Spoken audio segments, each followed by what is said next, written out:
What's up, Magic Nerds? Today we are going to be building Aurelia, the Law Above. She's a new solid Boros commander option for murders at Karlov Manor, giving us a really nice set of abilities that trigger when we swing with lots of creatures. We can cast her for 3 colorless, a red and a white mana. She is a 4/4 with flying, vigilance, and haste, and reads, whenever a player attacks with 3 or more creatures, you draw a card. Whenever a player attacks with 5 or more creatures, Aurelia, the Law Above deals 3 damage to each of your opponents and you gain 3 life. The fact that they don't even need to be our creatures to trigger is certainly a benefit here, but we will have no problem triggering these abilities once we start amassing our army. First, let's get to the meat of the deck, token generation. Some must-includes are going to be cards like Assemble the Legion and Haunted Library. Cards that let us pump out large amounts of tokens for good value are going to be important. Making sure a decent number of our token generators stick around in the form of enchantments or creatures is nice compared to one-off instants and sorceries, as they can act as their own engine even if Aurelia isn't on the board. I am personally including more flying tokens like spirits and angels to give our tokens evasion, since we want our tokens to stick around for multiple triggers of our effects. However, there is a world in which you could build Soldier Tribal with this commander as well. Next, let's give these tokens some anthems like Spear of Heliod and True Conviction. We should make sure not to overdo these, as they won't be helpful without creatures on the board, but they will help our tokens stick around longer and deal more damage. Some other anthems in this deck that will come in handy are Iroas for his Menace Anthem and Audric for his Evasion Anthem. Aurelia will need a protection package of some sort in this deck if you want to rely on her effects. At minimum, we can throw in Lightning Greaves and Swiftfoot Boots, but I personally will be throwing in Darksteel Plate, Mithril Coat, and Sword of Sinew and Steel into my Aurelia build.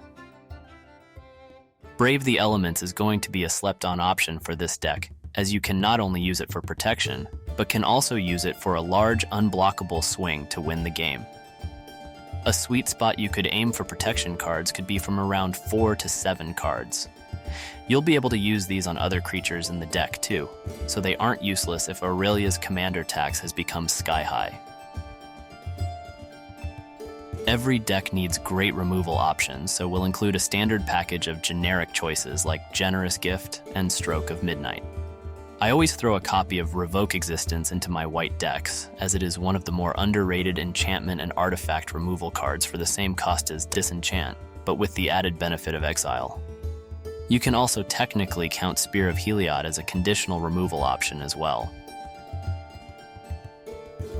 Let's not forget Hour of Reckoning.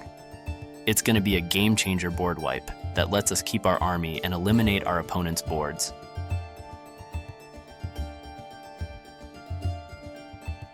Once we have added our Soul Ring, Signets, Talisman, Charm, and Locket for ramp, let's add some additional card draw. Trouble in Pairs, also from Murders at Karlov Manor, is an excellent white card draw option that is a must-run. We also have Mangara the Diplomat and Smuggler's Share as great choices as well.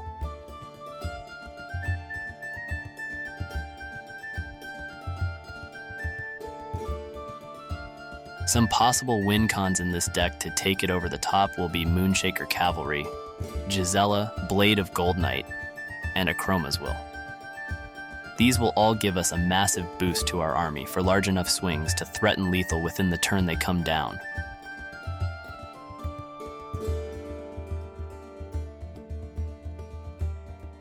Our secret star of the deck goes to Strionic Resonator.